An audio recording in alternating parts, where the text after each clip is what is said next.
Just a quick preview. It's so funny when I make these things because the video that I can see of myself is upside down when I make this. And yet when I turn my webcam around to compensate for that, then the final product has me upside down. So I'm currently looking at this slideshow and my notes, and I'm upside down. So anyway, welcome Chapter 5. Chapter 5 is about community organizing and building and a health promotion programming. So there's really two subjects that we're going to cover: how to organize a community for the purpose of increasing health, and then how to do health promotion programming. What are the objectives? So after studying this chapter, you will be able to explain the terms evidence-based practice. This is a hot new term. It's not that new actually, but it's relatively new, I suppose. And it's good to know what that is. It will make you sound much more aware of what is going on.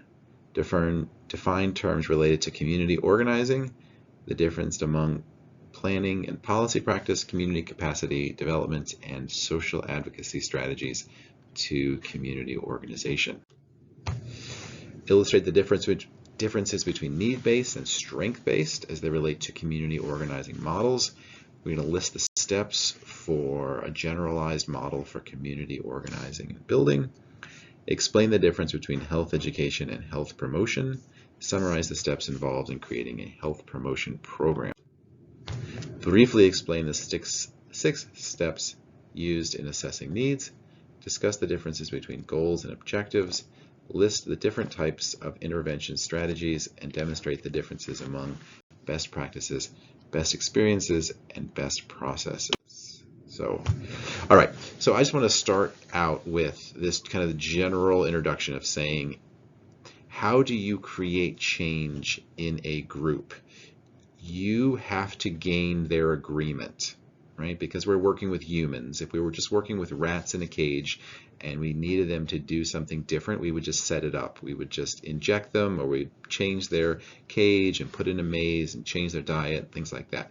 I think we like the idea of kind of a genius scientist or a solo demigod kind of individual who's just crazy smart and he comes up with the perfect way of living life and then we just all do it. But the reality is that humans are emotional and we're finicky, and we don't always do what's right for us and our neighbors, but we live in a free world where we have to work with people, not on them. So because of that, we need people and we need a plan to do that. And so this is much harder than just figuring out the best way of doing things and doing it. And in fact, if you want to think of people who do that, we have names like dictator and mad scientist, totalitarians, people like that. They were the ones who had all the answers, and then they forced people to do them. We don't want to do that. All right. If you, okay, so evidence-based practice. I mentioned that this was a term that I wasn't familiar with until I had come into college, but it is very popular because we want to use something that works. We want to have evidence. The definition here is systematically finding. So we're going and looking for that information. We're appraising it. We're figuring out, is this true? Is this not true? Is it true in my situation? And then we're using that for decision making. It seems obvious, right? But it doesn't always happen, because sometimes it's like, oh, the heck with those scientist folks. I know better. I've been doing this for 30 years. Right? Or I have a really good feeling that this is going to work, so I'm going to kind of go against what the evidence shows otherwise, right? So evidence-based intervention practice are the programs or practices that are peer-reviewed. That means that other scientists, other experts are looking at them. They are saying this makes sense, this doesn't make sense. And it's based on empirical evidence of the effectiveness, which means that they've done the idea that they're talking about, and they've got evidence to show that it works. Let me just put in a plug right here. this actually was brought up in the book, and I think it's very true that the things we're talking about now, they work for community health, but they also work in business, or they work in, if you want to create a religious group or any kind of thing that involves people, where you want to influence people, you want to get people to get on and help you with your vision of making things better. These are the principles, right? It's the same principles in business as it is in community health. I was just listening to a podcast yesterday about how back in the 80s or 90s, Coca-Cola was being beaten by Pepsi, and so they made a new version of Coke, and it was called New Coke, and it was a little bit sweeter, and people actually liked it better. That's the crazy thing. People liked it better than the old Coke, and yet when they put it out there, they received 400,000 letters of complaint. Not because it wasn't better, but because people didn't have the history of drinking it, and they felt like they were losing a friend, and therefore it was a disaster. So they had to bring back the old flavor in that. And I would argue they could have avoided all that stuff, all that drama, if they had followed the principles that we're going to talk about here. Consider your doctor. When you go to see them, when they're going to do some kind of operation, some kind of treatment, do you want them to do what has shown to work, or what they feel like doing, or what they've always done? I'm going to guess you're going to say, I want them to do what has the most evidence behind it that is effective. Evidence-based intervention. All right. Let's talk about a socio-ecological approach to behavior change. Okay. This has to do with the interaction between factors, the fact that behavior, my behavior, your behavior, everyone's behavior, has multiple levels of influence. It's not just our willpower or what we see on TV. Right? There's lots of things that influence what we do related to health. Behavior change usually is a combination of individual and environmental or policy level interventions. Let me talk to you about a little bit something I've been doing. In July, I decided to cut out chips for 6 months. I made a big deal of it and told everybody at my table anyway. So, okay, so that was an individual choice, right? So that would be like here in the middle. I was going to use my fancy tools here. That's a behavior change right there, okay? But it's an interaction between factors. So my family also impacts me, right? Just because I gave it up doesn't mean they don't have it at the kitchen table when it's time for supper. My employer has not cut out chips out of the vending machine, nor have they stopped serving them as bagged lunches when they feed me, okay? My community certainly has not stopped selling chips at the grocery store, nor has the government increased the price for chips at the grocery store or anywhere else, right? My culture says, hey, chips are part of celebrating of Cinco de Mayo, right? And so all of these factors, I'm being kind of silly here, obviously, all of these factors are working against my decision to stop eating chips for them, okay? And so what is most effective is a combination of an individual choice and a combination of the other factors, interpersonal, organizational, community, policy, cultural changes. Those all help me, right? By the way, if you're thinking, oh, this doesn't work, 40% of Americans used to smoke back in the 1950s. Today it's less than 20. Something changed. It wasn't just a bunch of individuals who decided that they're going to quit, right? That was part of it, but it also was the fact that it no longer became socially acceptable to smoke. That is cultural, right?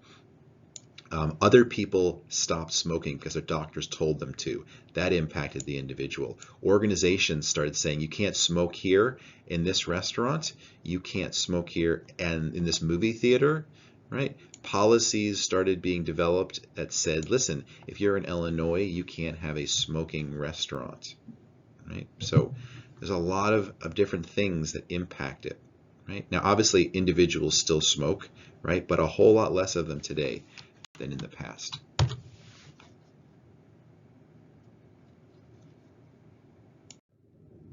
All right, so we want to change the health behaviors for a large number of people, and that is going to be difficult. If it's small, then you only need a few people in order to do that. But if it is large, then you're going to need some community organizing to do that. Okay, and you're going to need multiple parts of the community that are going to contribute. This is not something that's going to be pulled off by one individual. This includes things like laws and how money is being spent, and perhaps religious organizations have a role to play, and small groups and families, and of course the individual. So community organizing is the process through which communities are helped to identify common problems or goals.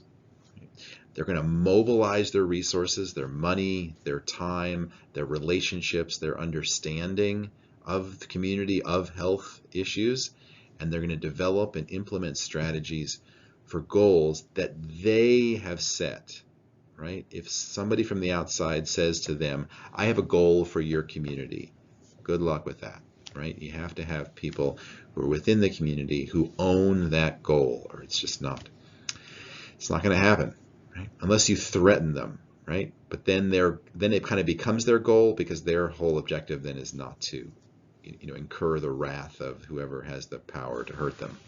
It's not a science, it's an art of trying to build consensus, to get people together to agree on this.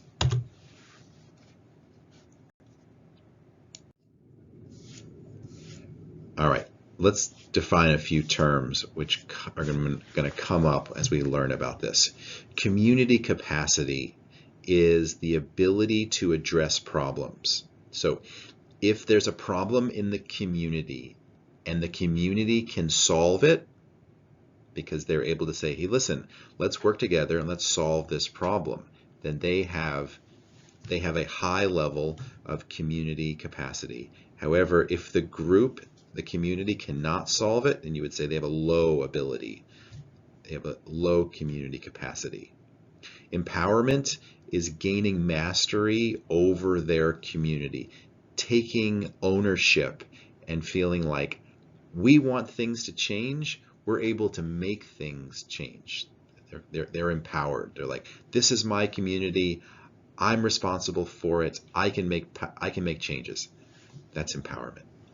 Grassroots participation.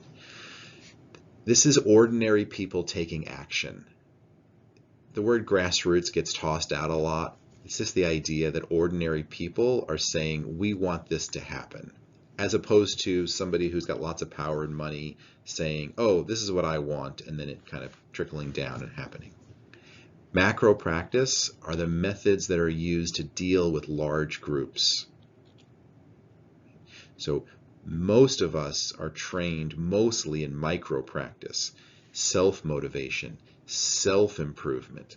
My writing, my arithmetic, my science skills, those are all about me. That's individual practice.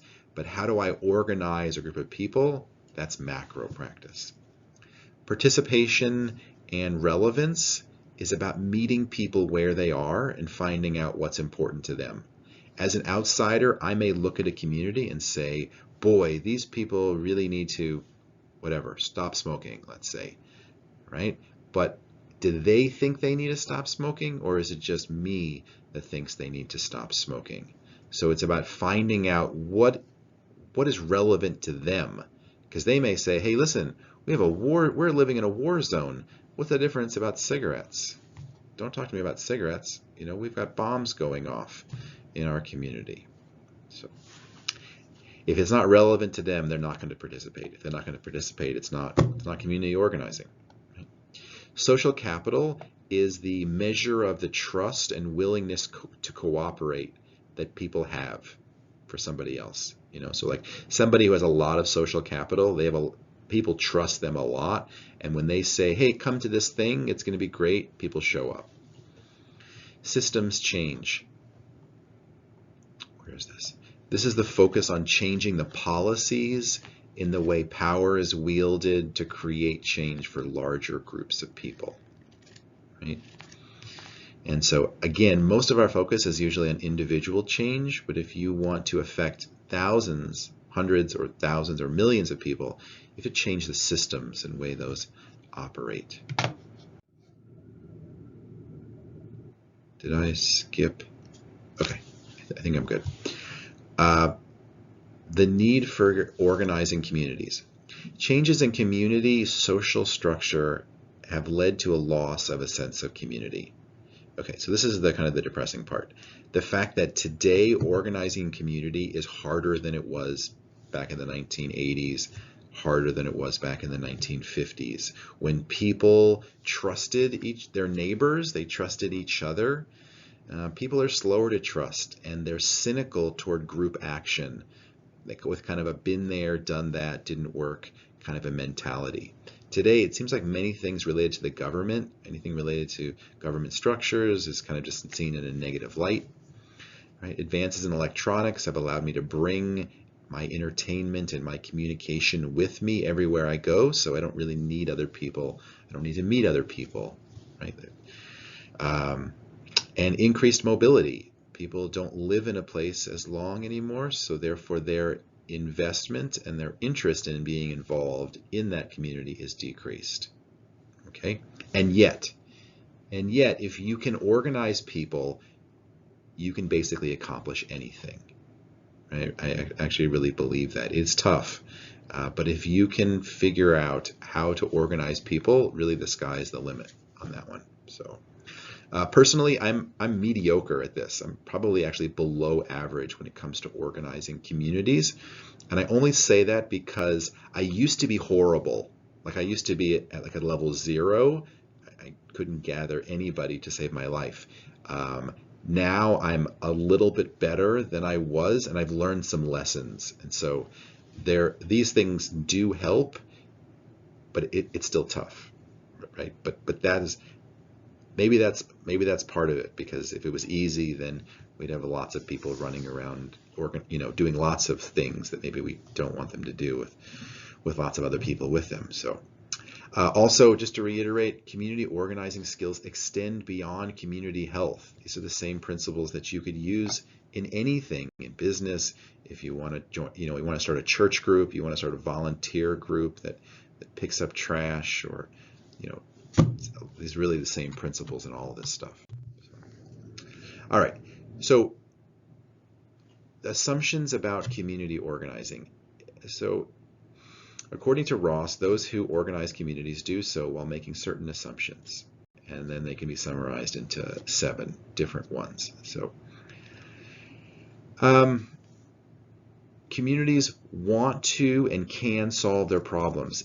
You have to believe that if you're going to do community organizing. If you don't believe it, then what's the point of organizing people, right? That common people, not just experts, but common people should participate in the change. This is democracy. Change should be holistic. Cooperation rather than competition is what is needed. And communities may just need help organizing themselves, right? And I combined a few, that's why there's not 7. I want to say that fewer people believe this today than in the past. I think that over the last 60 years, the U.S. has focused on consumption, we've focused on wealth building, we've focused on personal happiness, and that has led to things beginning to fall apart. And as things have fallen apart, rather than coming back together, we've moved toward greed, self-righteousness, tribalism, political demigods, and it's tearing apart the social and moral fabric of our society. And so while you could hear that and say, well, forget this, you also could hear that and say, wow, we need this now more than ever before.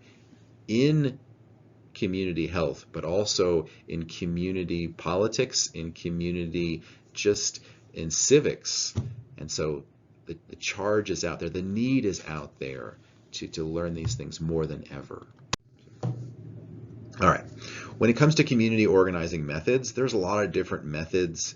They're not focusing on one specific one in this book, but they all use certain fundamental principles in that you're going to obviously, you have to plan what you're going to do. You're going to follow a model. You're going to plan out something before you do it. It's not all just kind of shoot from the hip and kind of find out what works as you do it.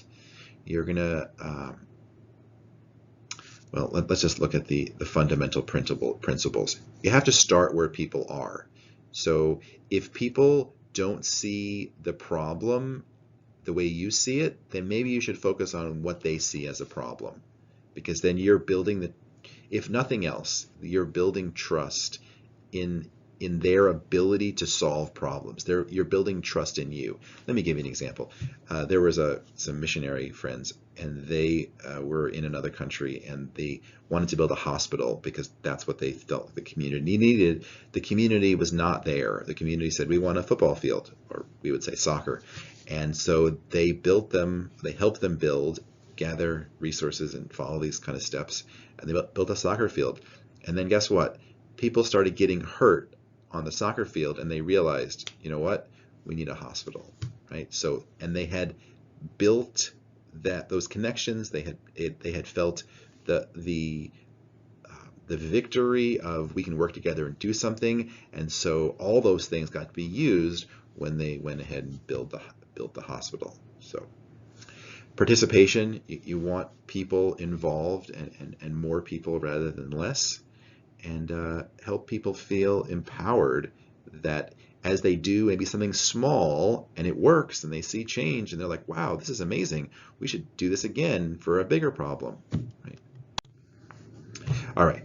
First step here is recognizing the issue.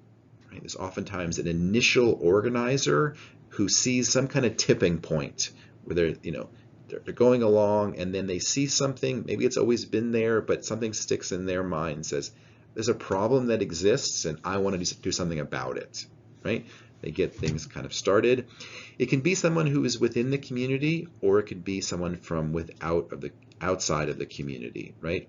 And so that if it's from within the community, that's grassroots, that's citizen initiated, bottom up, right? We kind of like those things a little bit better today.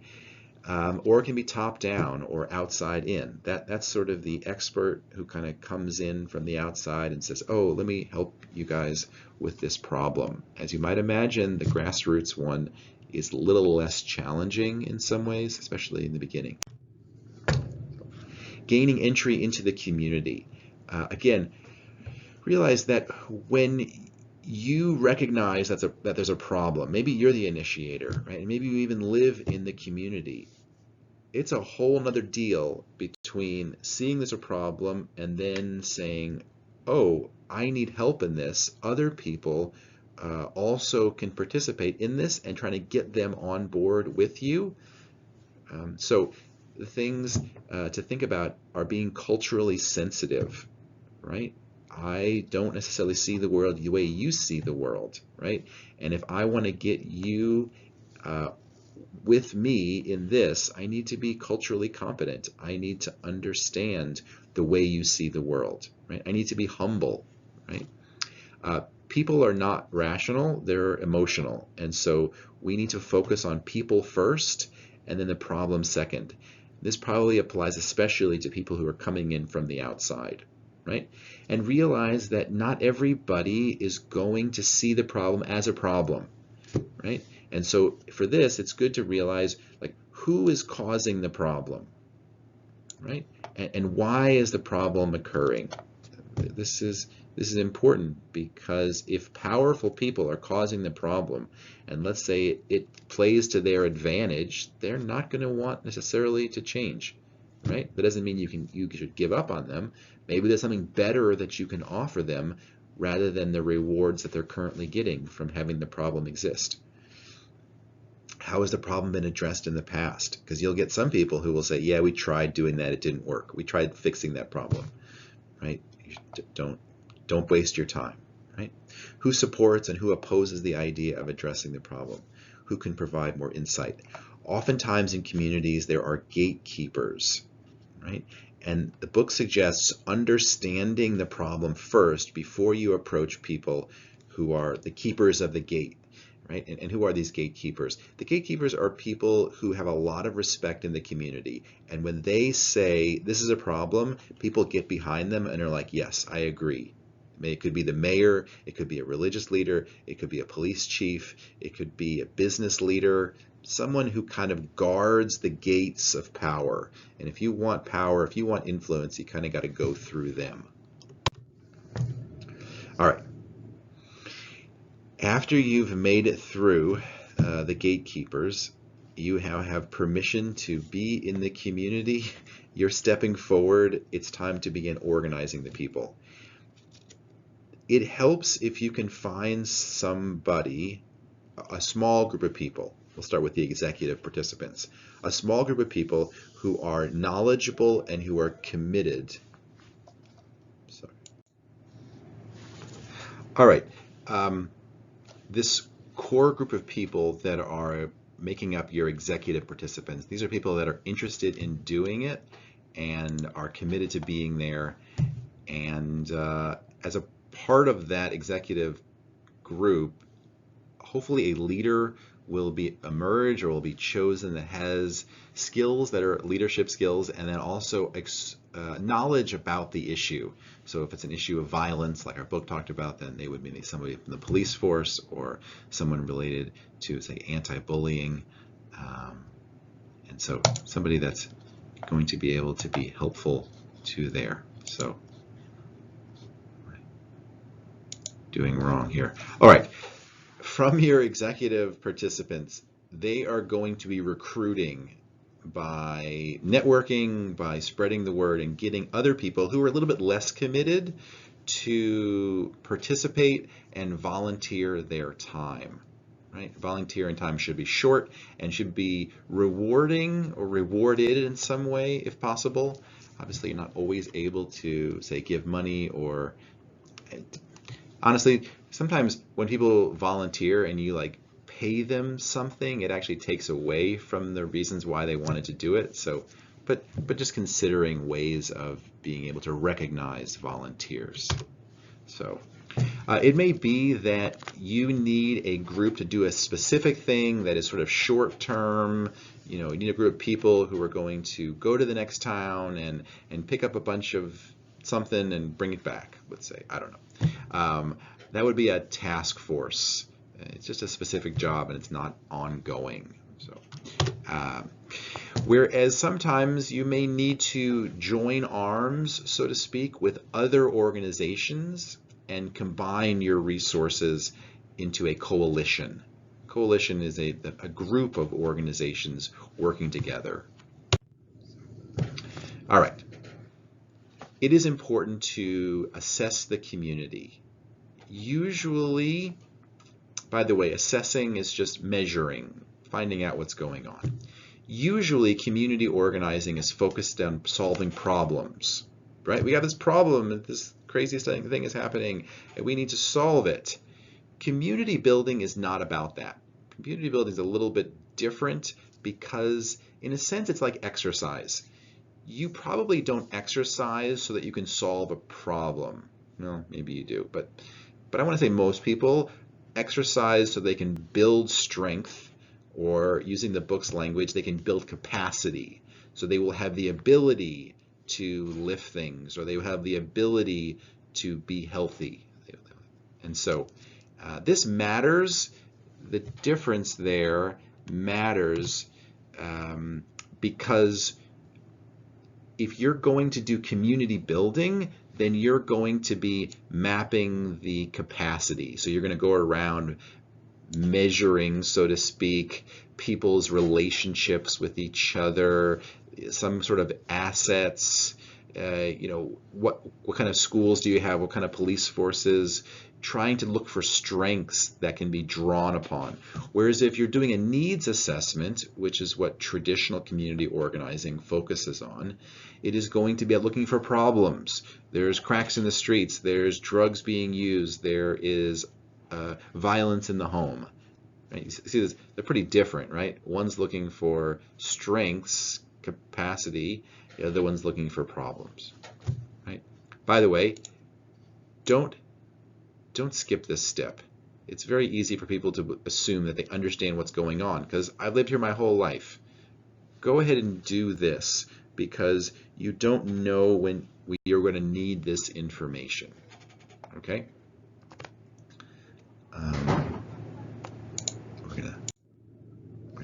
right. Determining the priorities and setting the goals.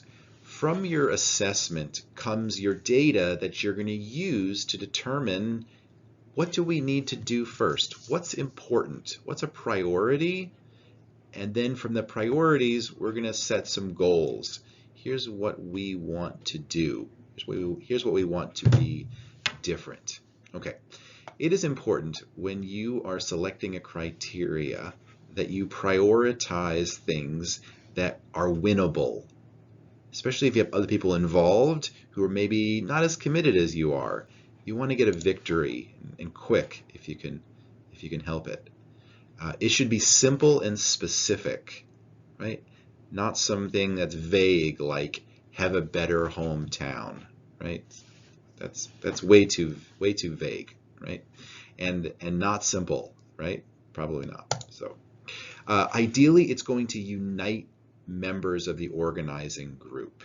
If people feel like their priorities are not placed and seen as being important by the group, they're not going to take ownership of the problem. They may drop out. They're not going to be as committed. So ideally, a priority is something everybody's like, yeah, I believe in that. I'm going to work hard for that. It should affect many people, right? Not just the people on the east side of the town, not just the people who have children, but affect lots of people, because then you have more people who have a vested interest in seeing it happen. So it should be part of a larger plan. You know, maybe the book keeps going back to violence, and you say, okay, well, one of the things that we're going to do is going to, I don't know,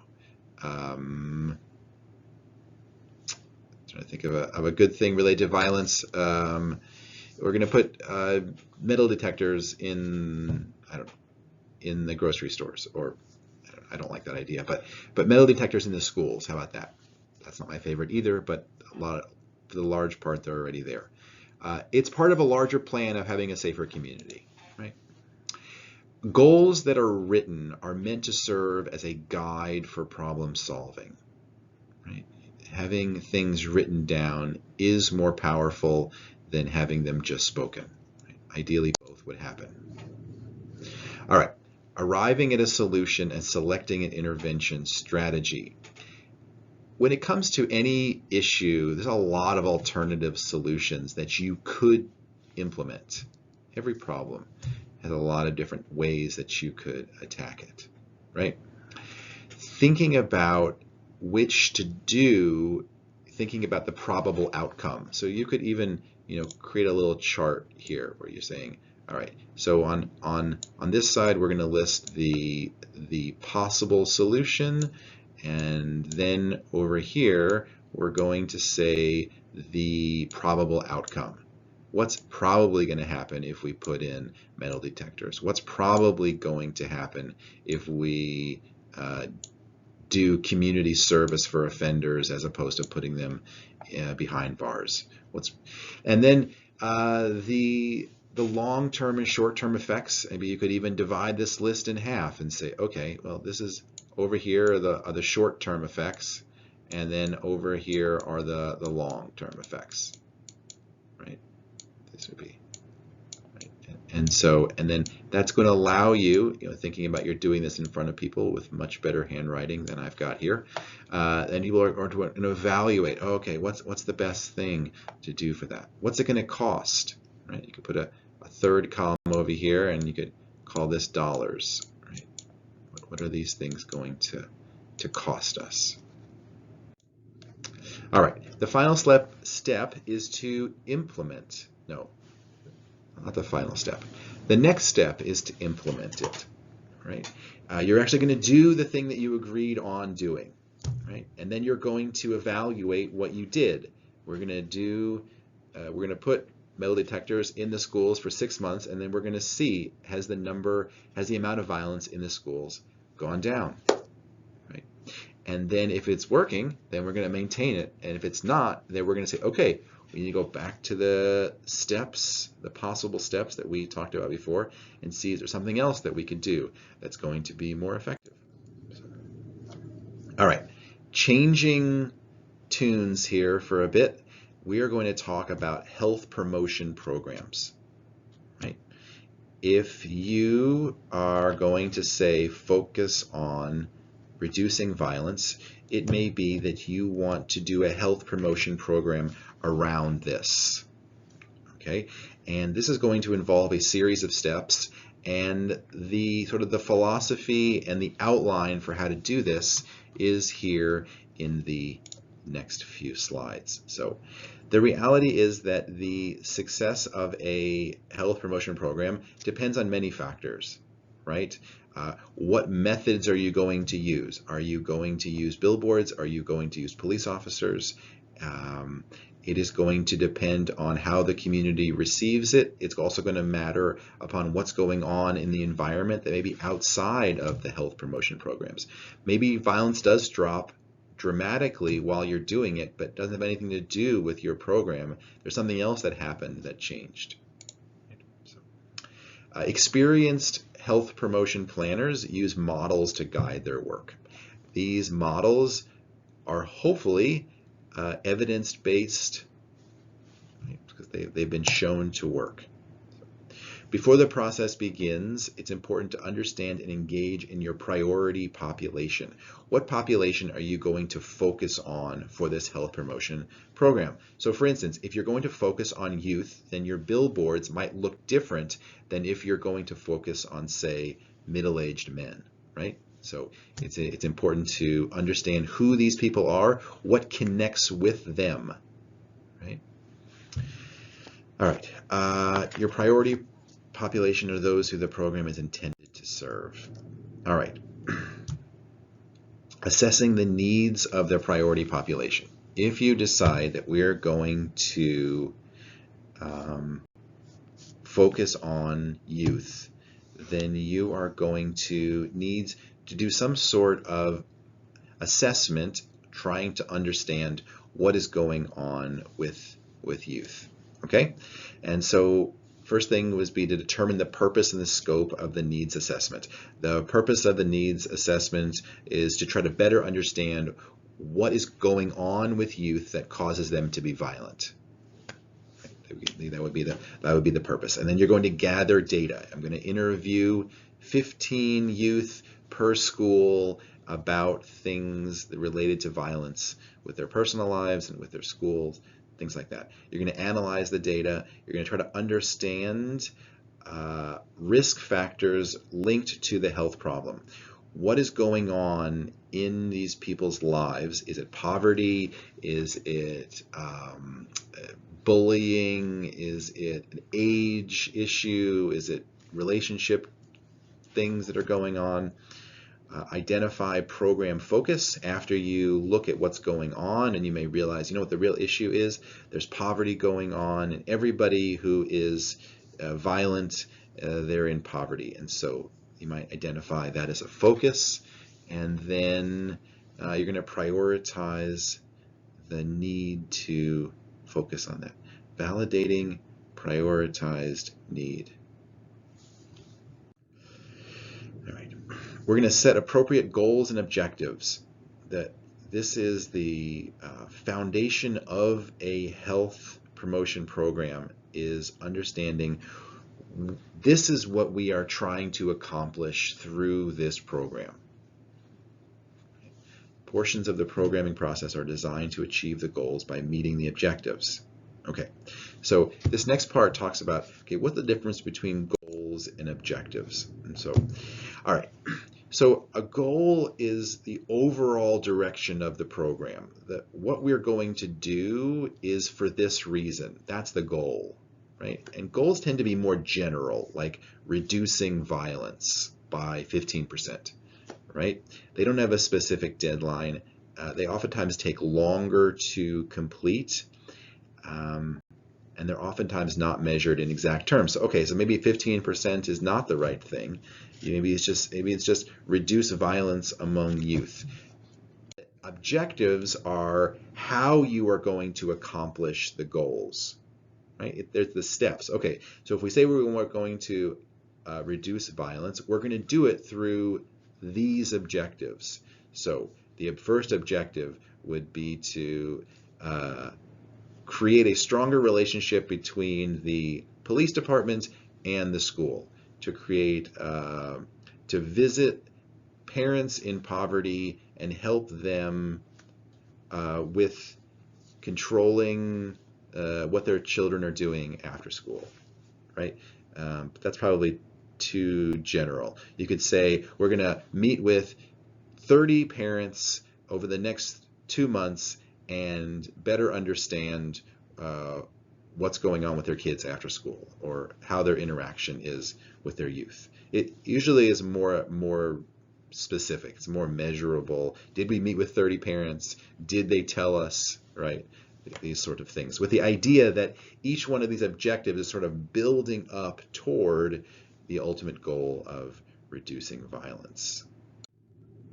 All right, so this chart sometimes looks kind of overwhelming when I see these types of things, but I thought I would leave it in here just to give some examples of an objective, which is here right there, right? So if we focus on learning objectives, let's look at an example of that. When asked in class, 50% of the students will be able to list the 4 principles of cardiovascular conditioning, right? It's very specific. It is not in and of itself the goal, right? But it's a step to the goal, right? An environmental objective would be, by the end of the year, all senior citizens who request transportation to the congregate meals will have received it, right? That is an objective, right? Again, that's not the entire goal, but it's a step on the way to that goal. So that's and again, it's like, when is it going to happen? By the end of the year. Who is it going to happen for? All senior citizens, and what are they going to do, right? It's 50% of students. It's 33% of the residents, right? It's very like concrete and objective, or measurable, I should say, right? That's an objective, right? They do this in business a lot too, where business people will always be talking about, oh, it's this quarter's objective, right? And so sometimes I roll my eyes at that point, but that is the baby step, or the building block to the overall goal of that.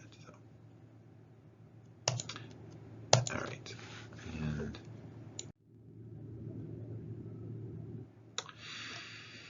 all right, let's talk about creating an intervention. Again, we're still on a health promotion program. You're going to be doing something that intervenes into the situation, and activities that will help the priority population meet the objectives and achieve the program goals, right? That's the purpose of an intervention. So maybe your intervention is a billboard, right? That would be an intervention. Or maybe your intervention is free cholesterol checks at the local clinic, right? You're focused on a priority population, and the reason why the priority population is thrown in there is because oftentimes within any health problem, there's certain people who are much more likely to experience the problems than others. All right, so we've created the intervention. Now we're going to implement the intervention, putting the program into action. It's good to know if what you're going to do is going to work before you actually fully implement it, right? So remember my Coca-Cola example where Coke changed their flavoring and then upset a bunch of people? It would have been nice if they had put that new flavor in a store and had people go into the store and see if they would buy it. And then they might have realized no one's buying this stuff. And so therefore we're not going to, do it in every store in America, because the pilot test that we ran didn't work. We did it on a small group of people. It didn't work. And maybe I shouldn't be using Coca-Cola when I'm talking about a health intervention here. But it's fresh in my mind, so that's why it's there.